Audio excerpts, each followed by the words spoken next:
As you know, I'm Captain Deb Marler. I want to thank you for attending tonight, taking the time to actually be here because this is a very, very important event for you. And we're going to, I'm going to start us off. I want to take a minute and I want to do a poll with you here in a minute. And let me just take this second. And my colleague and my dear friend from Cruiser University, Kerry Gonzalez, who is the best insurance expert that I know in the country. And I am just thrilled to be able to have her for you this evening. And I've had a couple of years of having the opportunity to work with Kerry at Cruiser University. And it's just always such a privilege to be able to be with her because she is so knowledgeable of what is happening now. And I think for all of us who own boats, we want to know what's accurate, what is it that we need to know, and how can we best navigate this whole situation with insurance. And as you know, I said that I was going to do a poll, so I'm going to bring that up. And here we go. So this is a short survey. And let me get this going. We want to know a little bit about you. So you should be able to see this poll. And I want to know, do you own a boat? This is important for us to know because there are a couple of places where Kerry is going to be speaking tonight to those of you who are thinking about, yep, there you go. Good job. And if you do have a boat, how old is your boat? What if it's more than 50 years old? Oh, well, it's going to go bigger than 20, right? We're going to have double that up. Do you currently have insurance on your watercraft? Yeah, there we go. And I'd like to know what your experience level is. Oh, so you're getting there. Got some real experienced people on here tonight, Kerry. I didn't see the question for experience level on the poll. It's on the bottom, number 4. What is your experience level? Didn't come up online. There are. I don't think I thought either.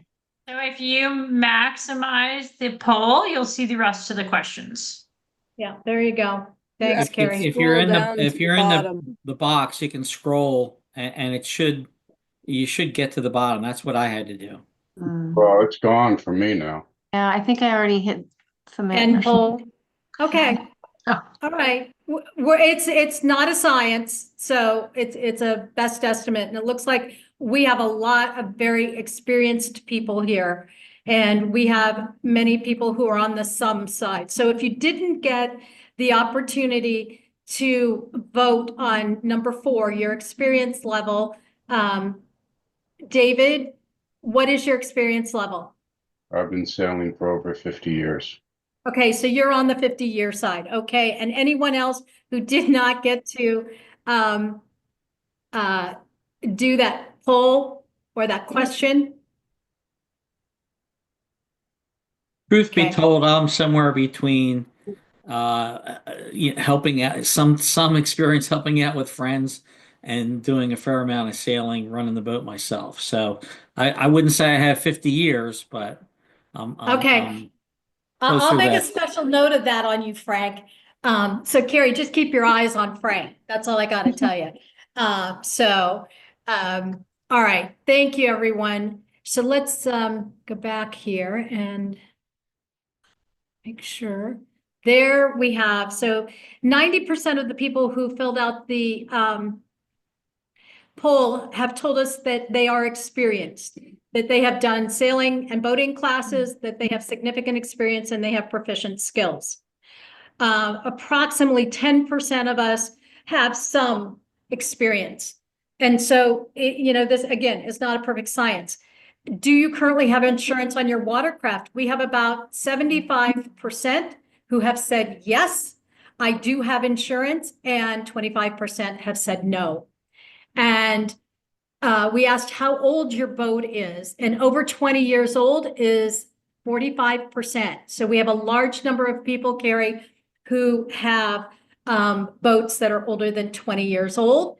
And of the people who are attending tonight, 86% of us own a boat and 14% do not. So thanks everyone for taking a minute with the poll. And again, I really want to thank you for your patience with us getting started tonight. So we have, again, our industry expert is Kerry Gonzalez, and I asked Kerry to be here because there are some very important things that I think that Kerry has the ability to articulate to you like no one else.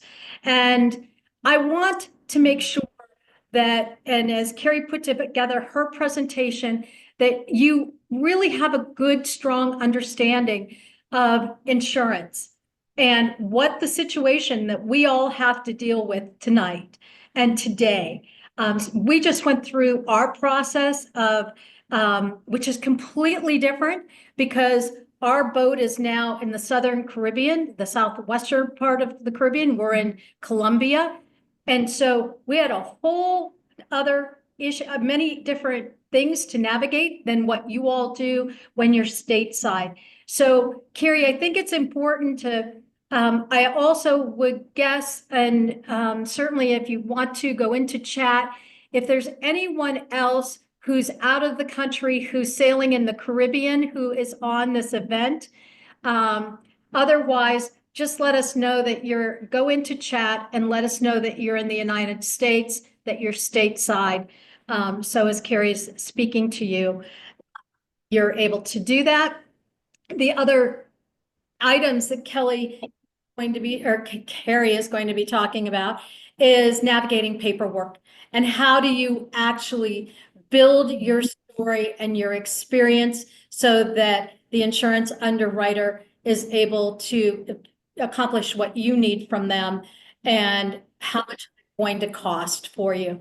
And so Kerry, without any further ado, I'm going to let you take the screen and go ahead and I'm going to make you the actual host.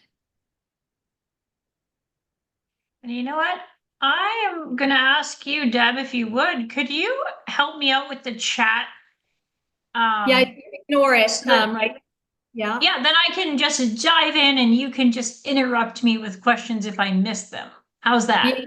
Yeah, you can just ignore the chat completely, and Hugh and I have the chat going. And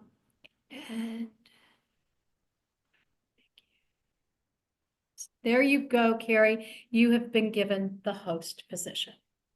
Okay, I'm in control at the helm. So it's almost 8 o'clock at night and I have 9 grandchildren. So I figured, if I were going to tell them a story for bedtime, it would not go like this. We would not be talking about insurance. But let's dive in here. So Deb and I met in a few different ways, one of which was Cruisers University. Cruisers University is not only for people who are buying a new boat. You said it was about 14% or don't own a boat yet. But Cruisers University is mostly for people who have an exaggerated growing bucket list. And so we go there and we sponsor it. We have about 300 students every fall in Annapolis, and we do all sorts of things like classes on electric and diesel and lithium batteries and everything you can imagine, and offshore emergency medicine to basically equip that bucket list. One of the topics, of course, which is kind of a hurdle to overcome for most people, is insurance. And every year I come to the session and I say, it's changed again.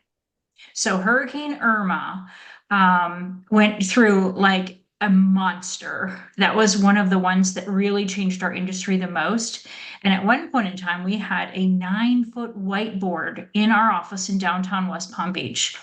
And we have an internship program, and I wrote out every insurance company that existed and London Syndicate before Hurricane Irma. And we went through one by one and told the story about how each one dropped out of the picture. Fast forward several years now, we had another one drop out this month. So I'm sorry if you are stateside, because this would be one that would be stateside and you're just hearing this for the first time. And I would apologize if any of my customers are on this call and you have not heard this news, but New Hampshire Insurance is exiting the industry. Not the industry, but at least boat insurance as we knew it. They were a stable player. We didn't see increases from them year to year. They had been in place very stable for about 35 years. So this came as a shock. And the non-renewal notices that are going out are really shaking things up because, if people had claims, there are replacement programs, but they don't want to take someone who's had a claim. The replacement programs don't want to take someone who hasn't had a current survey, and I'm going to get into talking about how that plays into this. And they also may really scrutinize an older boat or someone with less experience, and we're going to dive into that as well because we're going to talk about underwriting considerations.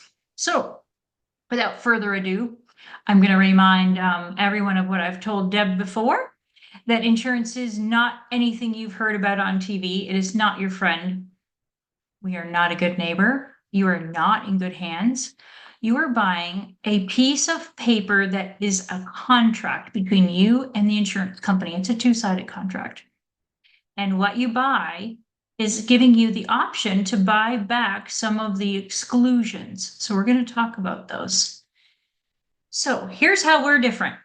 We work with some of our competitors. So what does that mean? If you're going to the Caribbean, Deb will tell you immediately that I will work with providers in the Caribbean who have better programs than we can offer from the United States.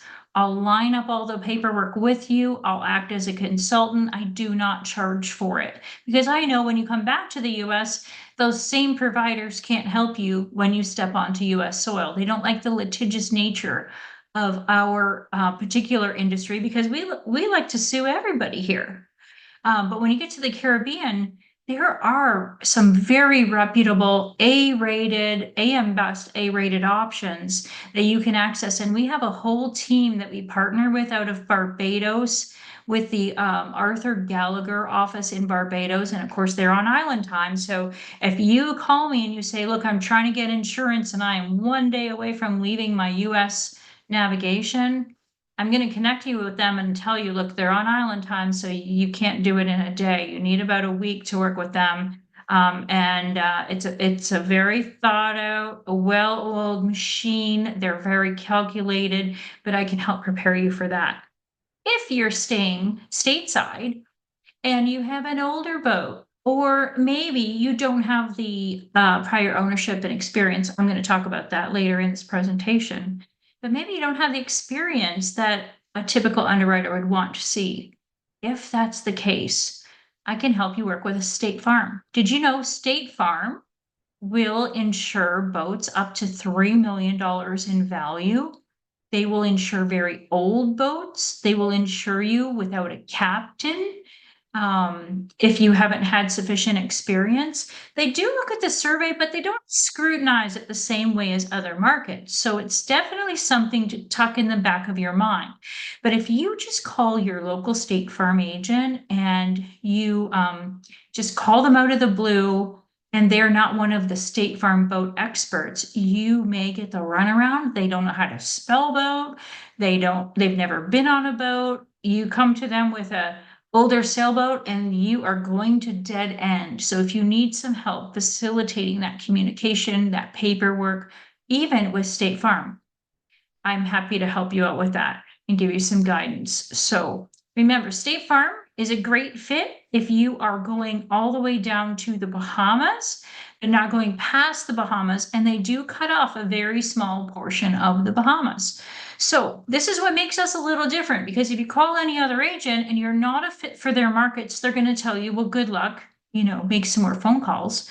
But if you call us and you're a fit for a partner that we don't represent, we're going to point you in the right direction and give you some guidance, because insurance is very difficult to navigate for boats. I don't know if we have any Canadians on the call. If we do, maybe you can throw that in the chat and put your contact information, or send it separately to Deb, and I'd be happy to help you with that separately. Canada has very unique rules.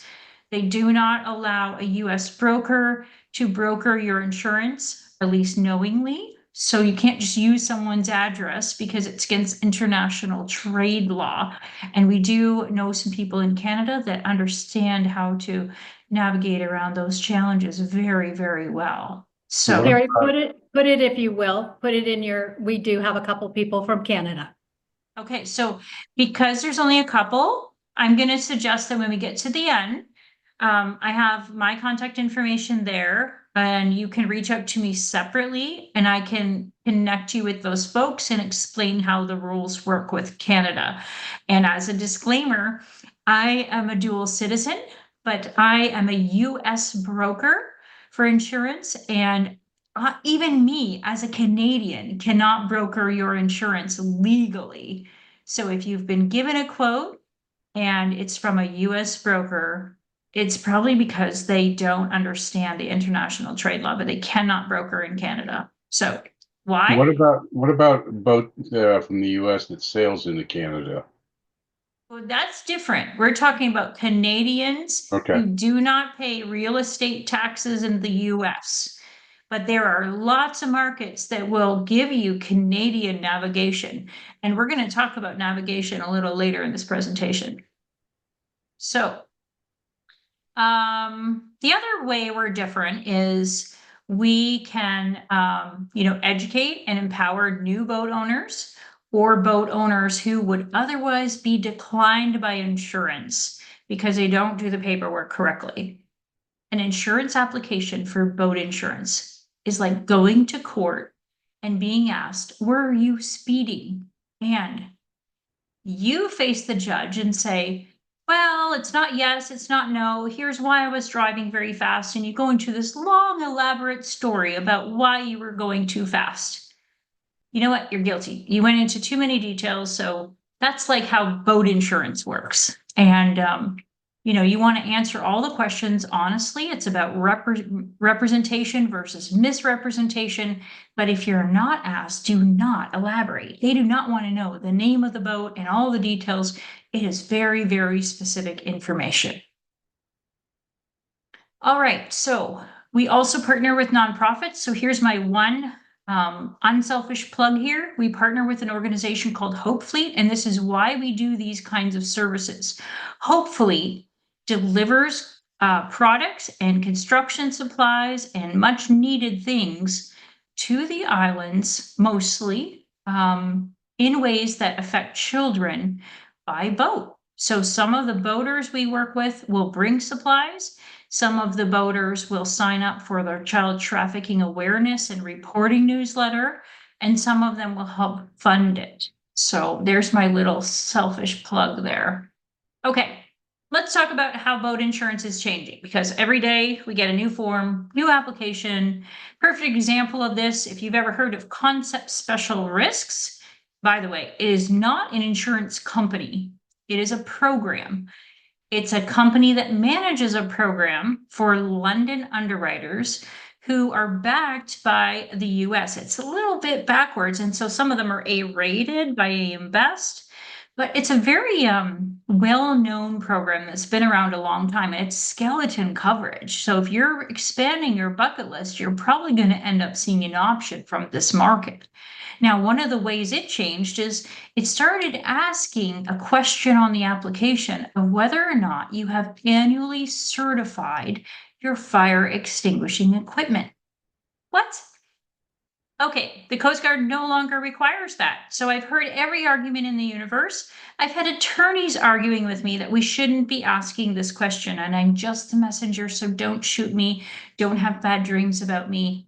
I do not control this, but I am warning you that if you're in the Bahamas and you bought handheld fire extinguishers and you didn't keep the tag in the box, guess what? you just voided your insurance if you had a claim. Now, when you buy a fire extinguisher, it comes with a tag in the box. So the implication there is you have to keep the tag in the box, write the date of purchase on the tag, and you have to keep your receipt proving that that date you wrote on the tag was actually accurate, and that's when you bought it.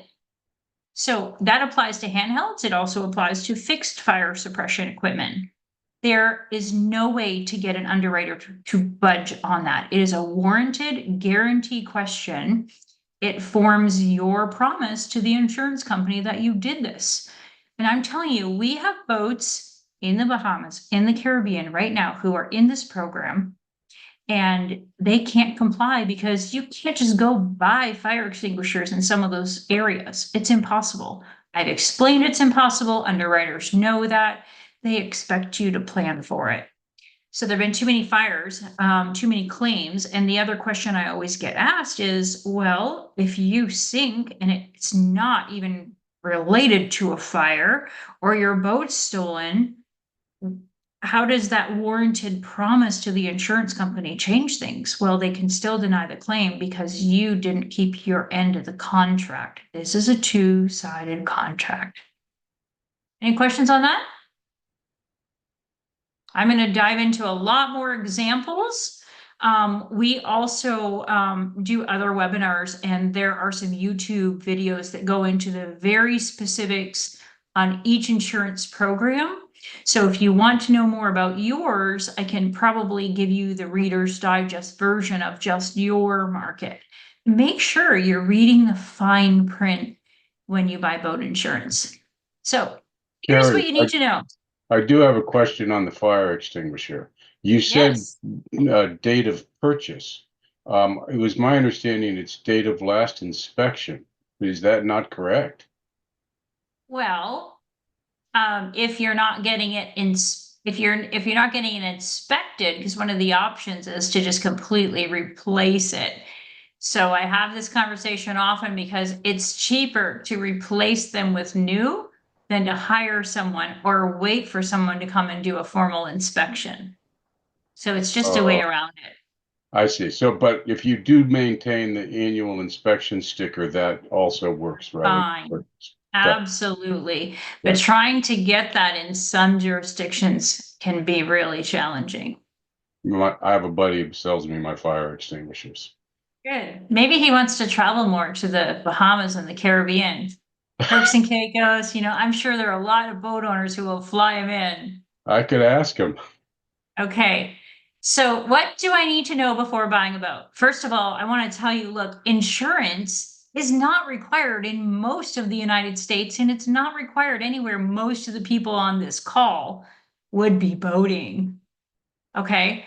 So forget the legal requirements because, other countries do legally require it. And by the way, you are legally required to have insurance in the Caribbean. But if you took that kind of poll like Deb took at the very beginning, you're going to find a lot of people don't buy insurance or keep it in the Caribbean after they, secure it for their purchase, their closing.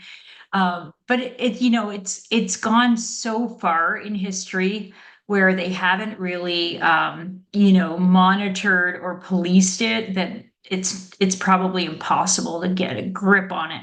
So, this requirement of needing to have insurance legally in the Caribbean probably only surfaces when there's some kind of fatality or criminal activity and someone doesn't have insurance. But in the US, you're not required to have insurance by law in most of the country. So you have to figure out, if I'm going to close in the Caribbean, do I need insurance? And then you have to figure out, where I'm taking the boat, am I required to have insurance? So if there's anyone on the call who, wants to go to Australia, you have to have 10 million in third-party liability. That's a legal requirement because they want to protect their marine life. It's a legal liability that's imposed on all boat owners. So when you decide, okay, I'm going to do the ARC, or I'm going to do the Salty Dog, or I'm going to do something else that's taking me outside the US, make sure you know the requirements of the local jurisdiction. Okay? The other thing is when you look at insurance, you have to know, okay, is there a contract that will require me to have insurance? So you might close on your boat or on a bigger boat at a marina that will not allow the closing to happen unless you have proof of insurance before the closing. You may have a contractual requirement from a lender. So if you have a loan on your boat, you will also have to provide insurance for your bank. If you are taking your boat to a marina, you may be required to have insurance. And if you say, look, I'm going to skirt the rules and I'm going to go with insurance until I get caught or I have this contract imposed on me. Well, guess what happens? You're in a storm, you have a claim. You may have a lightning strike. You may have some other situation where all of a sudden you have to haul your boat out at a boatyard. And if you do not have insurance, the contract at the boatyard typically requires insurance because they don't want to cover your boat. And then all of a sudden you can't get insurance because you didn't have insurance before. So insurance, even though it's not legally required here, the only way to avoid placing insurance is if you have a definitive plan for where you're going to close, where you're taking your boat, where you will repair your boat. I do have customers who own their own marina, so they take their own risk. I don't imagine there are many people in this audience who are in that boat. No pun intended. So make sure you understand, where you're going to need to show the insurance. Even the captain and crew. So if you have someone that comes and helps you with your boat, or you have someone at the marina who checks on your boat when you're on vacation, that's a caretaker. It's an absentee warranty situation with insurance. If that exists, you are not required to insure those people. However, in the US, you are required to pay for their illnesses, injuries, diseases, mental anguish.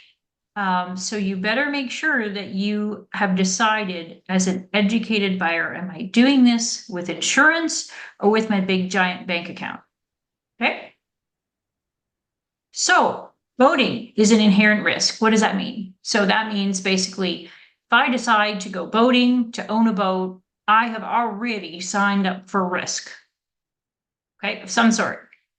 So this is how insurance policies typically define that. It's for something that is unanticipated.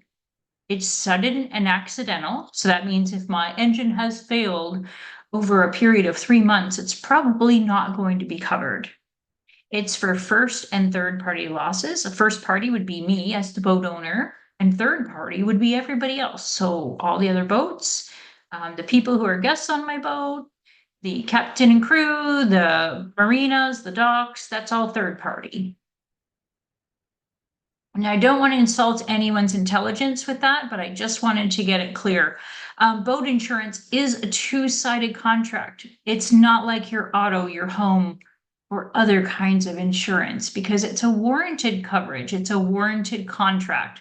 You are signing probably on average 8 to 10 pages of your promises to the insurance company of everything you have agreed to do. Part of that is, disclosing that you will maintain seaworthiness on your boat. You will maintain your boat. You may have to comply with survey recommendations. And by the way, if you already own your boat and you're with an insurance market that requires a survey, you will have to attest to the fact that you have complied with 100% of the survey recommendations. Even if there's one on there that is absolutely ridiculous and you don't agree with the surveyor, you don't stand a chance to argue whether or not you should comply or not. So you have to sign an actual affidavit. State Farm doesn't require the affidavit, but they do require you still comply with the survey recommendations, so they can still deny a claim if you don't agree with the surveyor. So we have a survey guide if you need it and you want to understand, what should happen during the survey, how will it affect my insurance and my budget. Feel free to email me and I can send you that guide. So another warranty that you're agreeing to is the navigation. So if you sign up with State Farm and you go to the very bottom of the Bahamas, well, their policy doesn't cover the very bottom tip. So you'll have to know that going into it. And I've had this question asked so many times, like, what if I just buy State Farm? And just to put this in perspective, like if you're a fit for State Farm, you're 40 to 60% of the cost of the rest of the markets. Okay. So it's really significant. If you're a fit for them, the question I get asked is, well, what if I just, take my boat to the Bahamas and then I just know that I won't be covered for the Caribbean and I go to the Caribbean for 2 months and then I come back and then my policy kicks back in. Unfortunately, you're signing a warranted application with supporting supplemental applications that says you are promising these terms, conditions, and representation. So if you go outside of that and it becomes known to the insurance company or one of the adjusters they hire, because sometimes they subcontract out, unfortunately, you not only void your insurance, but if you did it intentionally, you can be accused of fraud because you did it intentionally to deceive the insurance company. Because had they known you were going to go outside the navigation box they normally allow, they would have declined your insurance. So make sure you're reading all that fine print in the questions as well when you fill out your paperwork. So another warranty you're signing is based on the operators, the captain and crew arrangements. So if you are jumping up in size of your boat and you're moving from a 40-foot boat to a 60-foot boat, perfect example, or you're moving from a 60 to an 80-foot boat, that's more than 10 feet in size. You will probably have a requirement from the insurance company to have a dedicated captain or a paid captain of some sort. And you'll have to articulate exactly what that means. So if you have that requirement and then you operate it anyway, you're going to void your insurance because that's part of your contract. If you sign up for insurance and you say, I'm going to be a full-time cruiser, and you put that on the application, and then you leave your boat somewhere for a month, family emergencies come up, we all understand, everyone has to go through that at some point. But if you leave your boat and then it's hit by lightning, and we've had this happen on the East Coast, even in the Chesapeake, we're not even talking about hurricane-prone areas. You leave your boat for a month, it gets hit by lightning, you come back and you file a claim because none of your equipment is working right. And the adjuster's first question is, when was it hit? And because you're away from your boat for a whole month, you actually don't know. And then it has to be disclosed to the insurance company that the last time you were on your boat and had all the systems up and running and being tested was a month ago. Guess what? They have the right to deny the claim because you didn't disclose you were going to be absent from your boat for an extended period of time. That's a lot to absorb. Any questions on that? All right, moving on. Carrie? Yep. I do Yes. have a question from the gallery, and just to make sure, because we kind of in starting, I didn't ask you if you were sharing slides. So are there slides or are you speaking only? I am sharing slides. Ah, So is there okay. something I need to do on my side? Yeah, if you would go to the share button. Yeah, go to the share Oh, that's button. a big deal. Just because, There you go. sorry. And pick your screen. There you go. I don't know what I do. Can you see it now? Not yet. I'm going back. Hang on. Yeah. I thought you had control of that. Apologize. Sorry. Well, that's kind of a big deal because I had a really nice picture of you. I got dressed up tonight. There you go. Well, you want to give me some guidance here, Deb? Where do I have that option? I'm sure he is. Because now it's Hang on. asking me to sign in again, and I don't Okay, want to request. do... Oh, hang Okay. on. Hang on. All right. So You can now share. you should be able to share now. Here we go. All right, hang on.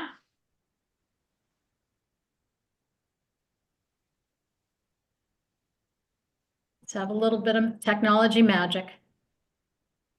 I'm almost there.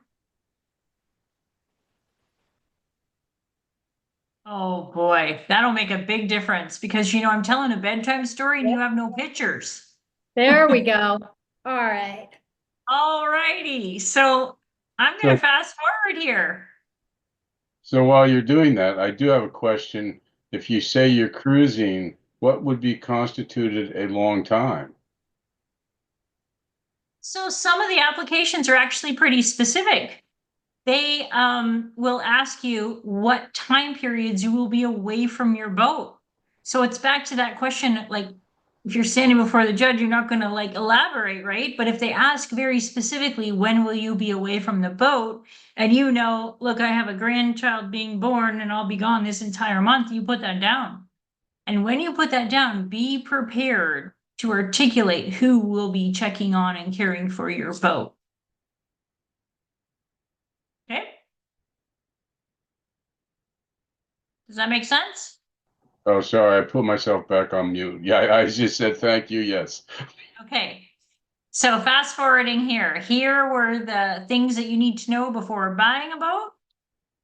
And I am going into weather and how it impacts insurance.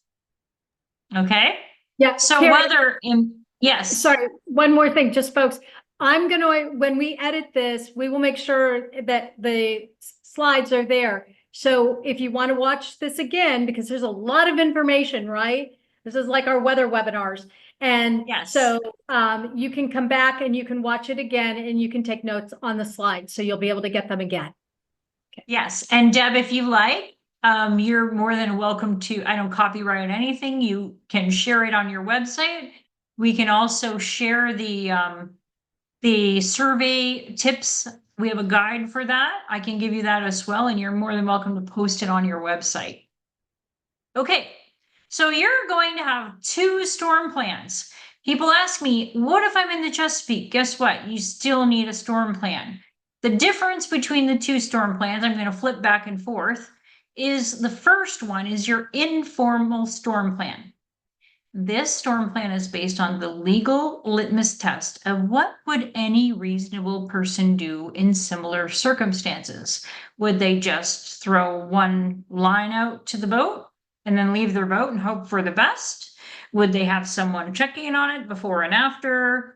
What would they do? So it's what any reasonable, prudent person would do. Okay. And these are the questions that you're going to ask yourself to articulate in your informal storm plan. Now, when I say informal, it doesn't mean you're not writing it out. You're not going to have a checklist so that you don't go into panic. I know some people are very emotional during a storm. We don't want that to happen. So checklists are a really helpful tool.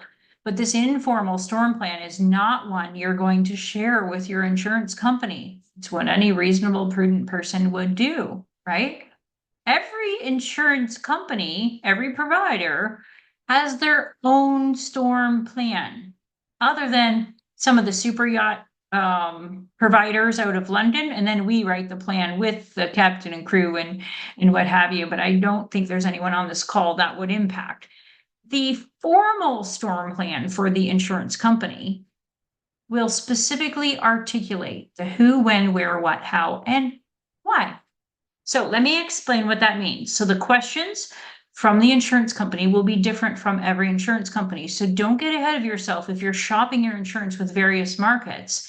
Wait until you're asked the questions and then articulate just what they've asked and nothing more. Okay?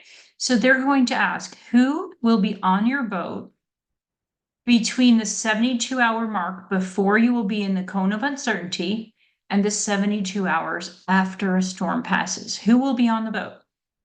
What will they do on the boat? Will you have a neighboring boat? Will you have your long lost cousin who has boating experience? Will you have a captain?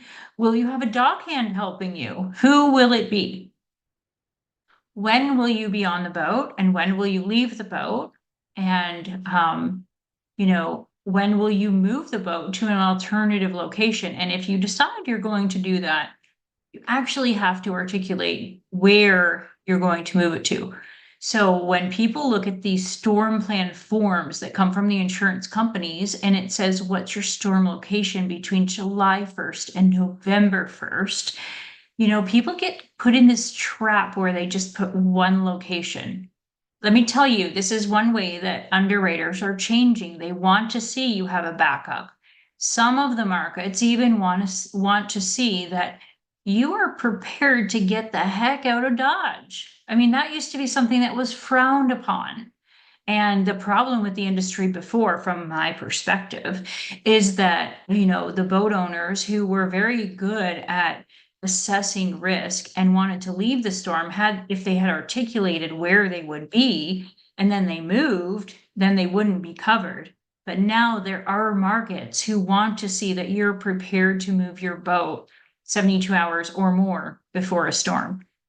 But they want to know where you're moving it to. So you want to have that backup location. So what? They want to know exactly what you're going to do when you're within that 72-hour cone of uncertainty. So am I going to remove my bimini? This question is like a question that generates so much conflict because, I'm a reasonable, prudent person, like we talked about earlier, but, there are a lot of boats where you just would not consider removing your bimini. It's not practical. It's not cost effective. It can be destructive. It depends on the boat. However, you're signing a two-sided warranted contract with an insurance company, and some of them do require you remove the bimini. So they want to know what are you doing? Some of them want you to articulate you're removing the bimini or you're unstepping the mast. Another thing, like if you're unstepping your mast, like we know that's not practical, but sometimes not even possible. But if you're doing that, it's something you're going to articulate. So when you articulate these things, those were a couple of really extreme examples. But if you articulate, Deb, you probably have some knowledge of this, but if you articulate you're unstepping the mast and then you don't, you void your insurance. So only articulate the things you can absolutely guarantee to the insurance company. Okay, so what am I doing before the storm? Am I putting away all the loose things? Am I storing my dinghy, my tender on land? Am I dead anchoring it when I store it on land or putting it inside somewhere? What exactly am I doing?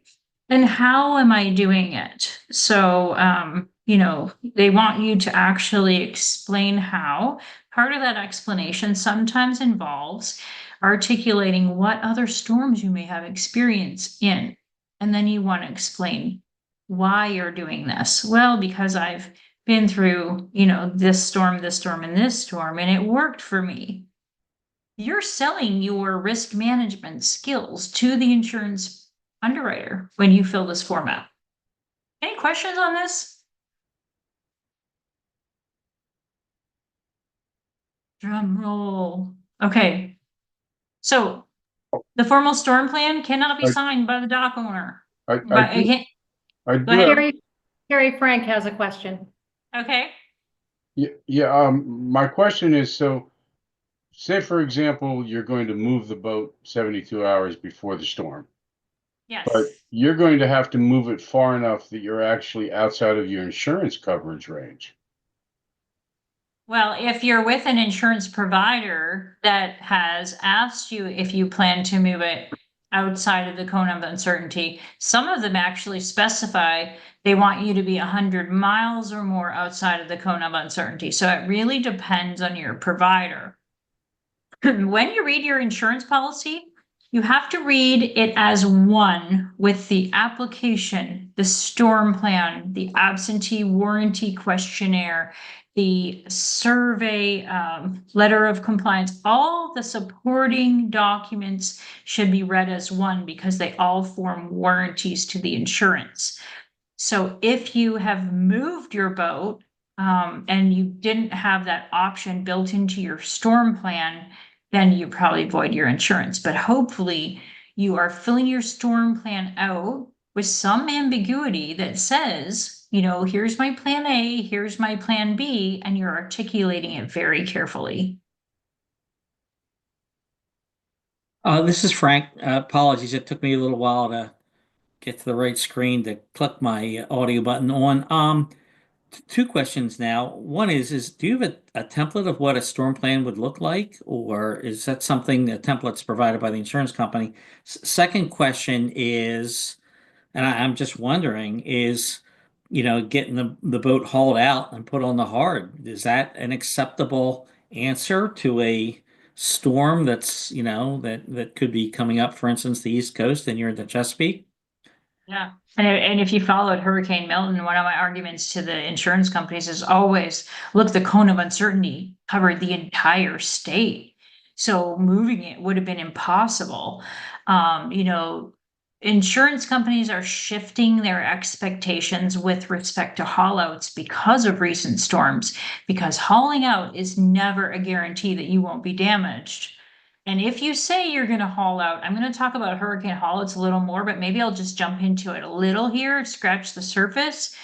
If you sign a hurricane haul out contract, you have to read the fine print, just like you do on your insurance, because hurricane haul out contracts say, we're going to store your boat for a hurricane. But in the fine print, it says, if you're not first in line or you're not here by a certain time so far in advance of a storm, we reserve the right to sell your space to Deb. And by the way, you're forfeiting the cost of your haul out and you've just basically given us the money. The other caveat you need to be aware of if you sign a hurricane haul out contract is that the contract will stipulate that the marina or boatyard or rack storage or wherever you haul out only has liability up to the amount you pay for the haul out. So if the haul out is $1,000, then the marina is going to say, well, we're only going to reimburse you that $1,000 and you're on the hook for the rest. So it's really important to know if your insurance company has approved the haul out spot or not. So what I usually advise people, now I don't know who your insurance is, we can have that conversation offline. Because each company has different requirements. But if you, have a possibility for a haul out, but maybe it's not practical or advisable to do so because it's like a Hurricane Milton situation, you build in a plan A and a plan B. And you say, if my marina's, this is just an example, if my marina's required an evacuation or the local authorities have required it or recommended it, then I might haul out at this place. So you build in that ambiguity so you're playing with the guarantee a little bit. Does that make sense? It does. I mean, it kind of gets back to, would you happen to have an example storm plan that I could look at? Yeah, so it depends on your insurance company. So, and remember, go back to the warning I gave everyone not to articulate more than what's asked. So if you're a customer of Geico will only ask you 5 questions, and each question only gives you room to put 2 lines, which is actually in your favor, because if you only have room to put 2 sentences in each section, you're not promising very much to the company. Okay. Progressive, you're only going to have a couple questions for them as well. And Progressive goes up to 350,000 in value. They don't do liveaboards. There's some advantages there. Most of the time, State Farm doesn't require a storm plan. It depends on the market you're with. Some of the London markets require a great amount of articulation, and that I would help you handhold. And we would talk through the A, B, and C plans, how to word it so that you're not getting stuck in a legal guarantee. So Thank I'm you. sorry, it's the proverbial, it depends again, Okay. right? And the other Yep. thing is if I went on record on this webinar and I told you, here's what to put in this storm plan, let me tell you, the storm plan forms from the insurance companies change on a regular basis. But if you sign one now, because your renewal is right now, yours will be locked in for the rest of the year and you won't be required to put another one in front of them until next renewal. Okay. So now that's why we were talking about having an informal storm plan, which we can have a conversation offline, and then a formal storm plan. So the informal one will be everything you're promising yourself you're going to do. It'll be everything you review with the hurricane haul out representatives at the marine facility, or someone you give the responsibility of caring for your boat, when you're away. You know, this is going to be a lot more detailed than what your promises are to the insurance company. The main thing is when you do the formal one for the insurance company, this is not just about what any reasonable and prudent person would do. This is a trap. Okay. I mean, I told you, like, they're looking for ways to exclude your coverage and to deny a claim. They're not your friend. They're not a good neighbor. You're not in good hands. You just have a contract. There's no warm fuzzy about it. It's a contract. They're going back to your storm plan. It's a signed affidavit. So I am Captain Deb and my boat is in Colombia. I filled out a storm plan and you know, that was like 8 months ago and I've changed my plans. So I am 5 days out because I'm a great planner with weather. And so I see there's a storm coming toward me and I'm not where I said I was going to be. I'm going to actually reach out to my insurance representative. I'm going to tell them I need to redo my storm plan because I'm still not within that 72 hours before the storm. I'm going to go through the paperwork and I am going to call my agent or my representative every hour until it's approved. And I have it in writing, it's approved. No verbals here. This is a contract, okay? So that's what happens before a storm, because once you get to that 72-hour mark, look, the underwriters don't even answer the phone. So I have a great example of this. I had a brand new Catalina, Hurricane Milton. So I insure like all the new Catalinas that are sold in Florida. Brand spanking new Catalina. And this owner was in a panic. So we're talking about a $650,000 boat. Owner was in a panic right before the storm, and he had been in my classes. He knew to tell me if there were any changes. And by the way, if you're my customer, we do a roll call before a storm. I'm calling you like I'm your mother that you don't want to hear from. Where are you? Where's your boat? Did you do everything you promised? And there's not going to be any punishment, but I'm going to tell you, you either have insurance or you voided it, right? So I call him, I'm doing my roll call, and this new owner of this brand spanking new Catalina tells me it's really worried about Hurricane Milton. So I hauled it out and put it on jack stands. Like, he knew. He's like, did I void my insurance? I mean, he'd already heard it from me.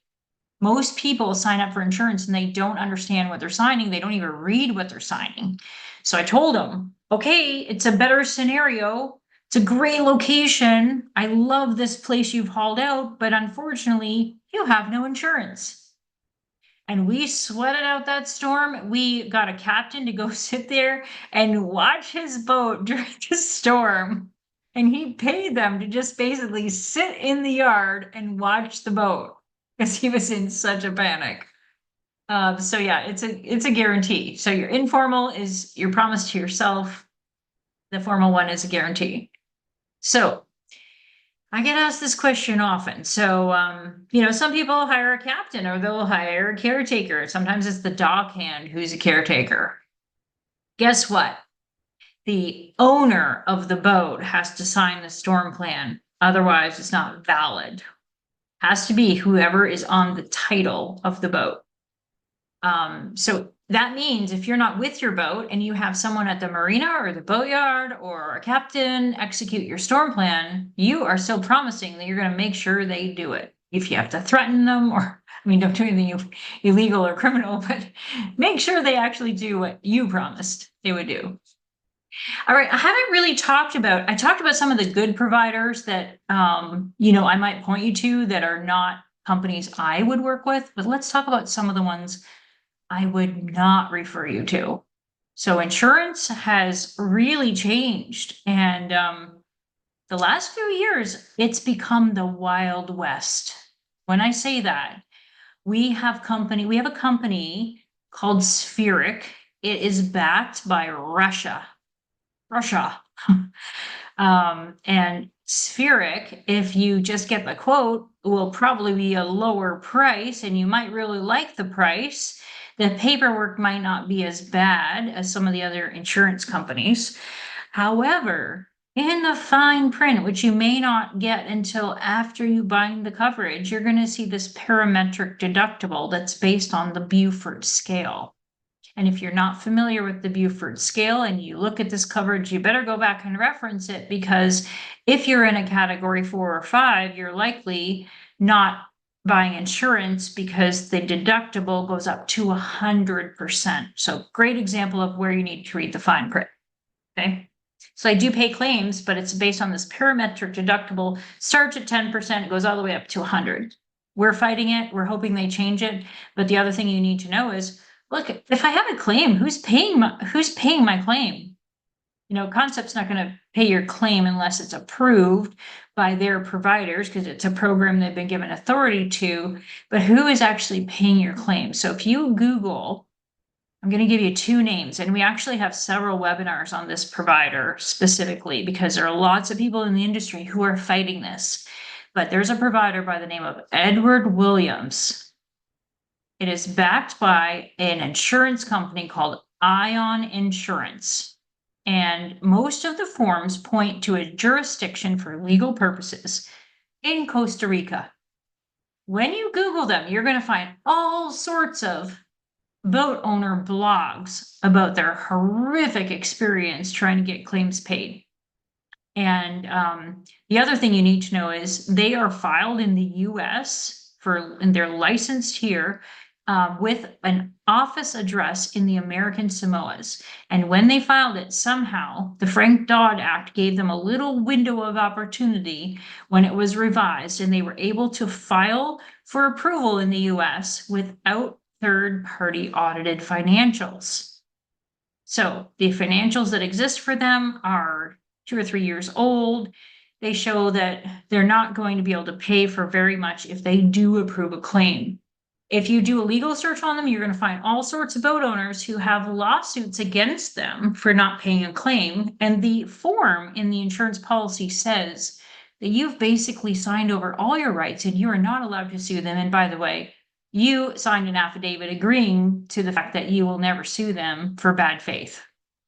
And they're not paying your claim. So make sure if you're with Edward Williams that you really go back and read what you have, because you're probably not ever getting a claim paid.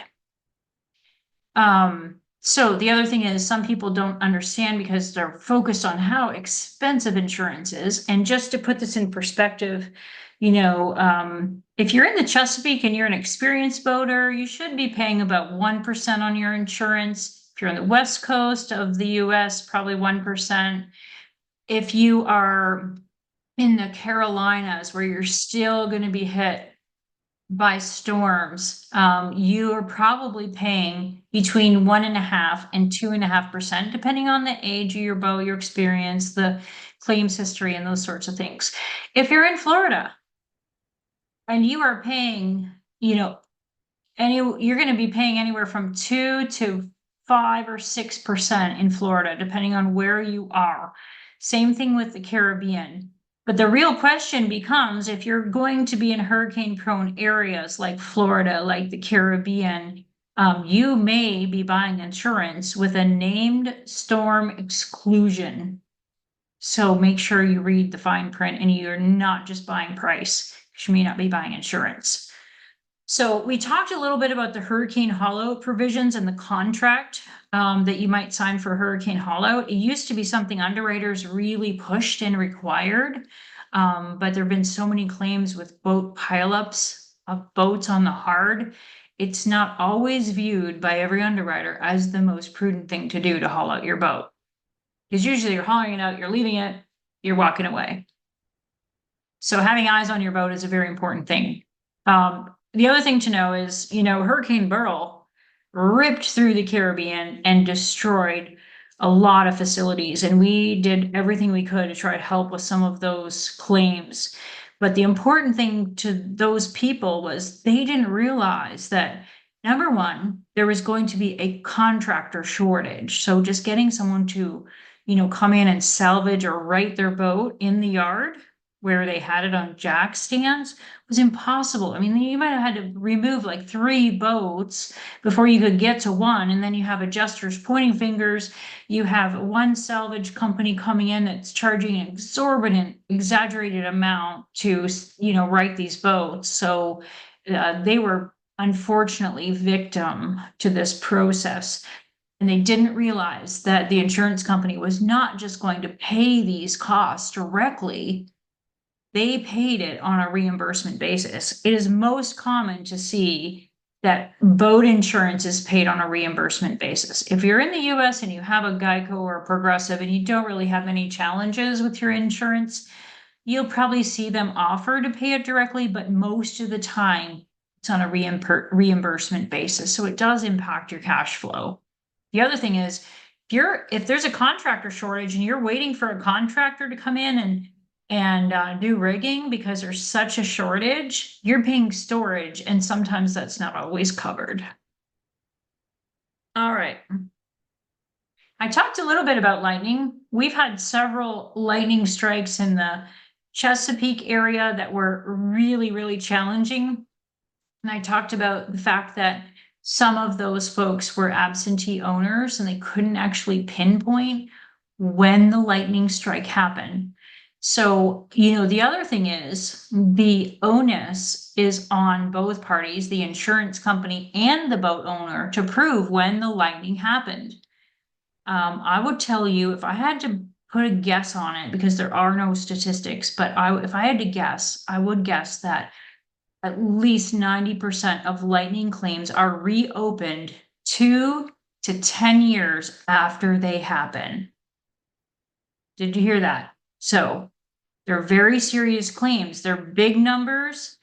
It's very difficult because lightning strikes cause intermittent problems with your boat, and they may not all surface right away. So you have to prove it was lightning. And if the insurance company is questioning or challenging it at all, what they do is they run reports like a StrikeNet report, which adds $100 to the cost of your claim for every day they run that report. So if you're away from your boat for 30 days, that's $100 per day of cost that will be added to your boat. It's a report they run that shows every strike that hit in that area. It's an argument. When you have a claim, you're going into defense mode with the insurance company, because what they're trying to ascertain is, was this damage caused by a stray current or electrolysis, which is I've never seen covered by insurance because it can't be proven very easily. So usually there's an exclusion for electrolysis and stray current. If anyone's in a safe harbor marina, just as an example, the contract you sign with Safe Harbor Marina says that you are agreeing to cover damages for electrolysis and stray current, but you cannot insure it. So make sure if you're signing that contract that you're aware, you better have some money in the bank. Okay. So the context here is we are talking about changes to the boat insurance industry, and lightning is a big area that's changing. So this year we're seeing lightning deductibles that are higher than normal. In the past, I would have seen lightning deductibles for people who'd had lightning strikes previously, or maybe on super yachts. But now we're seeing standard lightning deductibles between 3 and 10% coming from major players. So make sure if you get your insurance renewal that you're aware of that, because that's money you have to have in the bank. 10% of your boat is a lot. All right, lithium is another hot topic. We do entire classes on this one. And the important thing to know is that you have to tell your insurance provider whether you have lithium. It doesn't really matter if we have this argument about whether it's, lithium phosphate, or it doesn't really matter if it's ion, okay? Because the insurance companies are people who sit behind a desk, who saw there was a fire in a claim file somewhere and it was caused by lithium. They don't even read if it's lithium iron phosphate or not. They just saw lithium. So they've now put out a form that says they're excluding all lithium. And then there are other companies who say, Look, we're not gonna put an actual exclusion out there, but it's not the intent of our policy to cover lithium. So if they know a boat is made with lithium, original from the manufacturer, they're not gonna cover any boats of that, that production, okay? So the most important thing you need to know is if you have lithium, make sure you disclose it to the insurance provider. If you have lithium toys, ask the question, are my electric bikes covered?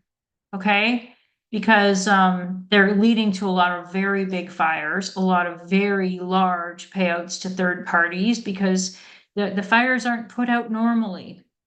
And the other thing you need to know is even if your policy covers lithium or it excludes lithium, there may be a give back where it says, okay, it's excluded, but we're going to pay for consequential damages. So we're not going to pay for your lithium batteries, but we might pay for the damage that occurred because of the fire. All right, so this is where Captain Deb can provide so many resources because as a new boat owner or as someone jumping up in size or someone who is going to be boating in waters they have not boated on in the past, it's important to know that underwriters want to see 3 years, similar size, similar type, similar waters. So if you don't have that, you want to like partner with Deb to figure out how you're going to get to that point because they're not looking for like how many hours were you a guest on a boat. Okay, they want to know when were you actually operating a boat, and here's the information you're going to track for that purpose. You're going to be tracking the make, the length, the duration of time you were operating, which includes watches, and the waters you were navigating on. So if you're on the Great Lakes and all of a sudden you want to go to Florida, it's going to be really hard for you to get insurance if you've never had experience in Florida, unless you're on a small boat. Okay. So those are the 4 things. It doesn't have to be super elaborate. 4 things in a table. So this litmus test, I'm going to dive in a little bit deeper here because this litmus test of 3 years has changed in the last few years because you used to be able to just submit a resume with that kind of log. But now underwriters want to know, have you ever owned a boat of similar size, similar type, similar waters? Because if you've never owned a boat and you're buying something, usually it's over 32 feet, you're going to get lots of rejections from insurance. So the most important thing with that is to partner with someone like Captain Deb or another captain, and you want to pay them. Not because I'm trying to like put in a plug for Deb. She's great with that, but I mean, she's not coming to you from Panama. If she might hook you up with someone else and help you through the coaching part of it. But I'm going to tell you, having a paid part-time captain on your insurance application from the beginning means you're going to pay them at some point during the year. They're coming on your boat as your paid part-time captain, and you're going to use them in that capacity. That helps the underwriter see them kind of as a co-signer to your insurance. So they look at you as a package deal when they're assessing risk because ownership is very different. So if you've only been on other people's boats, you've never had to troubleshoot an engine. You've never had to make decisions on the bottom paint and on, whether you're replacing zincs and all the things that come with due diligence of a boat owner. So that's what's really changed in our industry. Underwriters want to see you've owned a boat before. Similar size, similar type, in similar waters.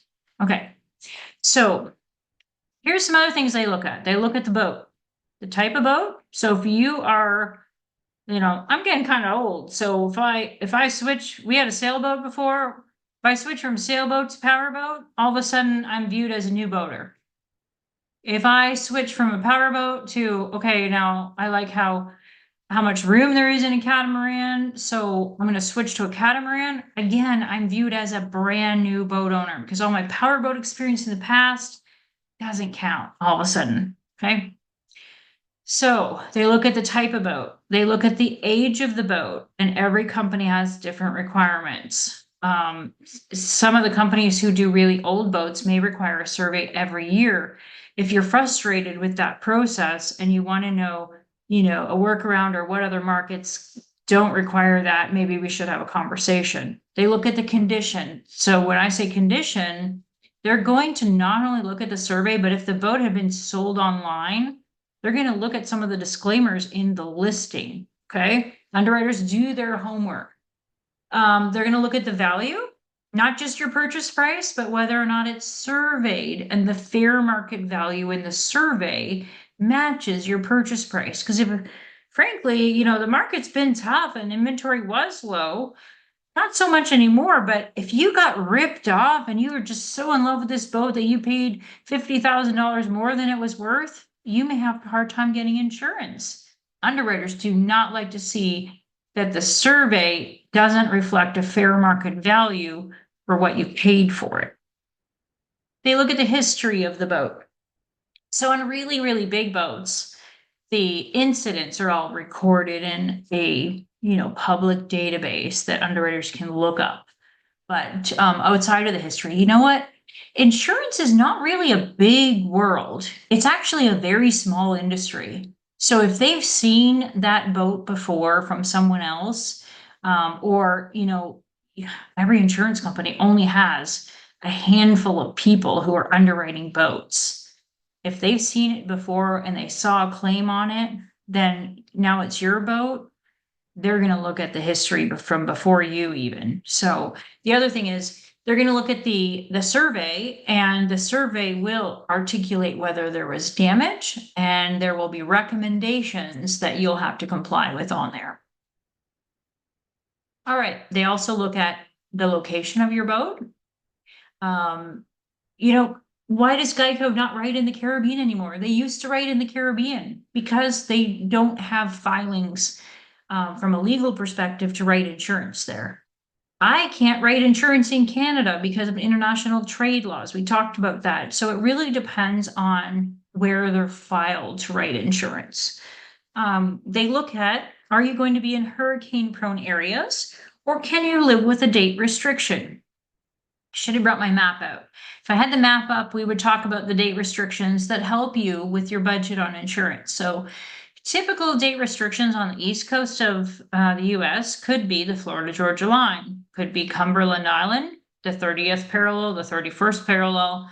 You might look at Cape Hatteras, because if you're trying to maximize your dollars and you're going to be above Cape Hatteras, that's going to be the best rates for you on insurance. Not only does it lower your rates, but it opens up other providers. So if you have a boat in Panama, it's kind of ridiculous because they advertise they've never had a hurricane in Panama.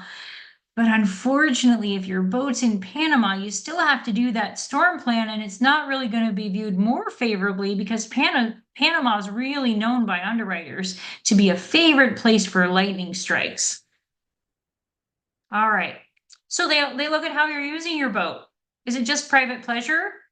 Are you a full-time cruiser or you live aboard? The difference in that is you have a mortgage, deed, or lease, and you have things in a physical brick and mortar home somewhere. Okay, now we're into questions. So I want everyone to fire away, ask questions. Am I okay on time, Deb?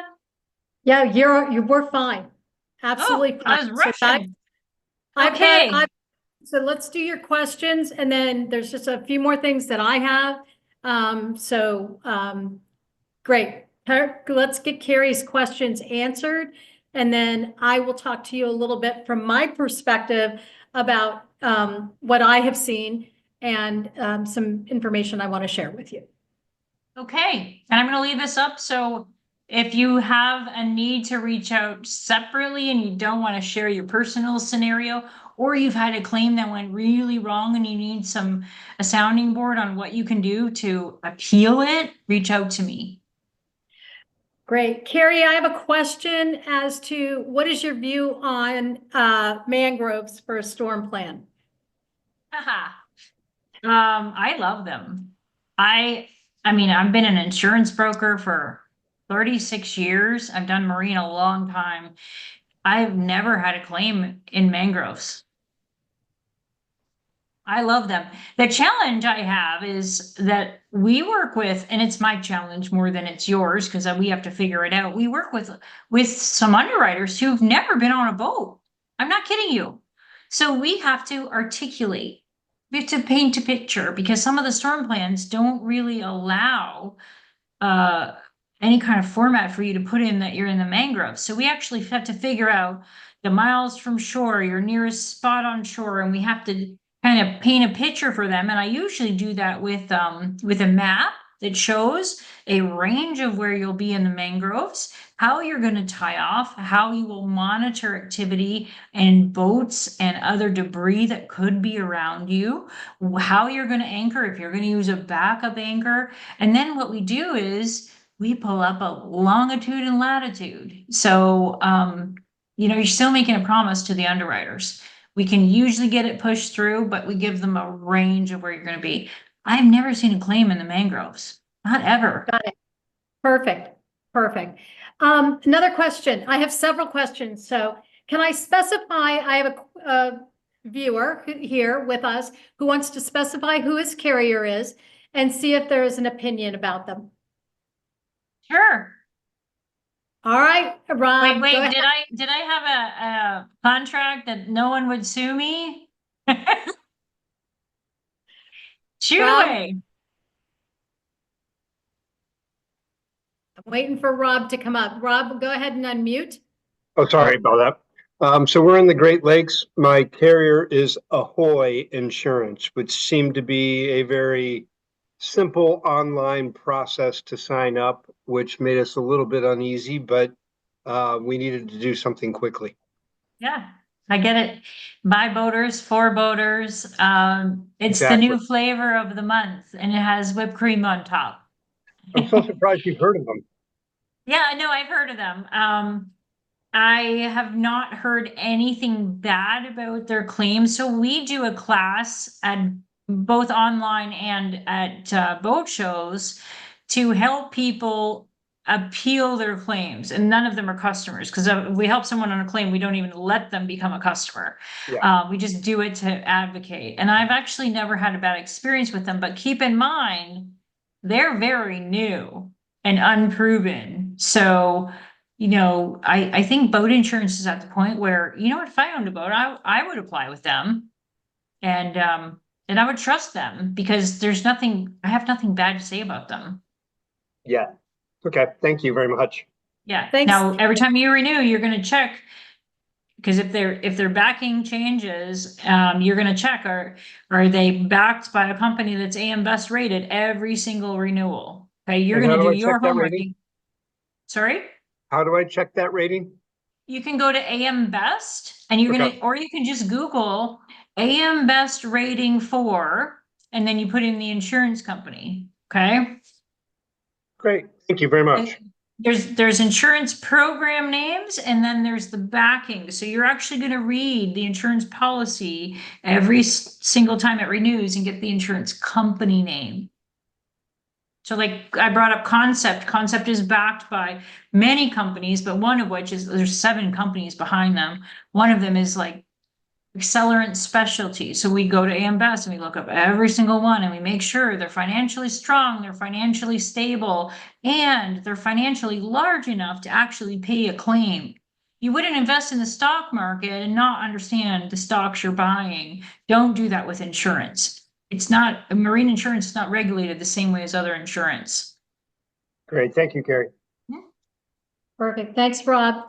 Another question. How hard is it to get only third-party insurance?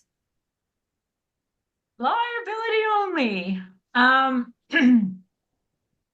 So normally, let me give you some context. Normally, when I get asked that question, it's because people don't want to go through the pain of a survey and compliance with the recommendations and the expense of it, right? It's not because they have tons of money in the bank and they can pay their own boat off. It's because they're trying to avoid that pain. So let me address it from that perspective and then from perspective of, okay, you have this just unlimited resources and money in the bank. So the first situation is that I just want to avoid a survey. So I'm going to do liability only, and I want to keep my costs low in insurance, but I don't really have money in the bank to pay for replacing my boat or salvaging my boat. The problem is if you were getting liability only, 5 years ago, they wouldn't have asked for a survey. But that's another thing that's really changed because there've been so many boats hitting other boats, and there have been lots of people who buy liability only who don't necessarily take care of their boats with the same due diligence. So underwriters have kind of wisened up to that. And now they're requiring a survey for liability only as well and compliance with the recommendations. Now, if you go to an unreputable player like Edward Williams with Ion Insurance, you may even slide by without a survey, but you're just throwing money in the wind. And some marinas blacklisted them. You can't even get into some marinas without insurance. So make sure you do your homework. Now, moving on to the next scenario, you are independently wealthy and you have so much money in the bank that you're not really worried about replacing your boat once or twice or several times over. The challenge with that is say you're okay with getting the survey. The challenge with that is underwriters really have the perspective that if you're buying liability only, you may not be someone who really cares about your boat that much because you're just trying to get a low ball price. So you're really only going to save on average 15 to 20% off the premium. So if that's all you're saving, it's really not worth it, because if they look at liability only and the liability pricing in the breakdown is so little, what they're going to do is they're going to bump the price up. It's like, if I go to rent a car, I'm going to do better getting a monthly rate or a weekly rate versus paying by the day, right? So they want to get the money's worth out of you, because if they're going to pay a claim, go ahead. No, go ahead. Yeah. So if they're Say going to the pay a market claim, rate. they need to be able to be profitable. And so they raise your liability rates to basically reflect that they're going to get that same profit from you. Thanks. Kerry, is there a time frame with boat age where you do recommend that people go to liability only because of the boat age? I'm going to give you the proverbial "it depends" again, because Okay. if you're a fit for State Farm and you have a survey within the last 2 years, I'm going to help you through how to get in the door there. Now, one caveat there is they won't take you if you've had a claim in the last 18 months. So you got to Okay. ride that out. So I would save you the time and tell you, oh, you had a claim last year, to wait another year, right? But then we would just time it accordingly. And but there are players that will do older boats. And I Right. don't recommend liability only. Get the whole shebang. So Okay, this perfect. question comes from me, if I can say that, and it is neither of the scenarios, and I'm realizing that my scenario doesn't really fit the insurance world, but I have a home built boat that has not been launched yet, and when I did the preliminary investigations, some preliminary research, what I realized was many companies don't insure home built boats at all. So I was thinking maybe they would do a liability only. Is that right? What do you think? It's going to be the same thing. It will tie back to, there are lots of companies that do custom built boats, but it's going to tie back to having that survey. So you'll probably want to see the survey guide. With a custom built boat in particular, underwriters will want to see you had a NAMS or a SAMS associated surveyor. Okay. And because it was, made brilliantly by you and others that helped you, they're going to want to look very carefully at whether or not everything is up to code. Okay. Very good. Thank you. Yep. Perfect, Kerry. All right. What areas of Florida have the lowest rates of insurance as a percentage of vessel value? How about if I answer the opposite? Like there were four areas that were basically blacklisted by some insurance, where partway through the year they would say, okay, we have too many boats in this area. And there are lots of theft and fire and explosion and lithium battery issues, so we're just not insuring anymore in this area. So the tough areas, are you ready? Drum roll. Broward County, Miami-Dade, and Monroe County. So if you are wanting to go to West Palm Beach, come on down. Price is right. But everything goes back to, can you get insurance? So you want to make sure you're doing the paperwork correctly and not articulating the wrong information. Right, and Monroe County are the keys, correct? The key. Yes, the keys. Broward is Fort Lauderdale area. Yeah. Yep, yeah. What Yeah. about, Okay. what about Northeast Florida and inland? We love you. You'll be State Farm fit all day long. Thank you. Yep. And if you Another need- question. Actually, there's the number one writer of boat insurance in with State Farm is named Jason King. He's out of the Fort Lauderdale area, but he has the most authority in the entire State Farm company for boats. And he can get things through underwriters very quickly. He knows what he's doing. If you need his information, reach out to me and I'll ping it to you. Thank you. Great. What is the holdup that we often see regarding liveaboards and their policies? Yeah, so marinas also follow the same trend because some marinas say, okay, we're only going to have 15% liveaboards because they're also scrutinized on their insurance for having too many liveaboards because, okay, I'm going to offend somebody I know, but liveaboards often do not have a reputation of having the due diligence that other boat owners would if they're just coming to do the weekend thing. I know some liveaboards who keep their homes in pristine condition. I would eat off the floor. I would eat off the engine floor, they're amazing. But that's not typically what we see. So, and the other reality is, the sad thing is our industry doesn't really share statistics, but every insurance company gets tainted by claims history. And each one has pulled out of liveaboards one at a time. And so there's only a few that are left remaining that will cover liveaboards. So you want to make sure you disclose if you're a liveaboard, because if you don't disclose it until you have a claim and then you have to go stay in a hotel and it's very inconvenient, they're going to deny your claim. So Progressive does not cover liveaboards. And the sad thing is a lot of agents fill out the applications for you and they'll just put on the Progressive application that you're not a liveaboard, but if you are, you don't have coverage. Yeah. Do you have a favorite underwriter for the Caribbean that actually pays claims? It depends on your scenario. It depends on your boat, your storm plan. My favorite brokerage is Arthur Gallagher in Barbados. They have 8 to 12 markets, most of which are AM Best A rated. They are very lovely, lovely people. They articulate like you wouldn't believe, and they were named the most ethical brokerage in the world more than 1 year in a row, which is not something you see in insurance. I mean, ethical in insurance. Usually we're up there with a used car salesman and it's not usually something you see in the same place. They're just really lovely people. So it's Arthur Gallagher in Barbados, very specifically. They will bend over backwards. The one thing I would say is if you're getting coverage in the Caribbean, there are a lot of uninsured boaters.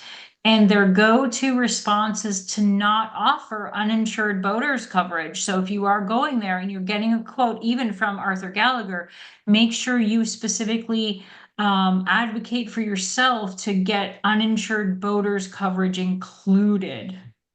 And if you need their office team contact information, I'm more than happy to send it to you. They do a lot with storm disaster response after a storm. So we work hand in hand with some of the disaster responses. Perfect, Carrie. Thank you.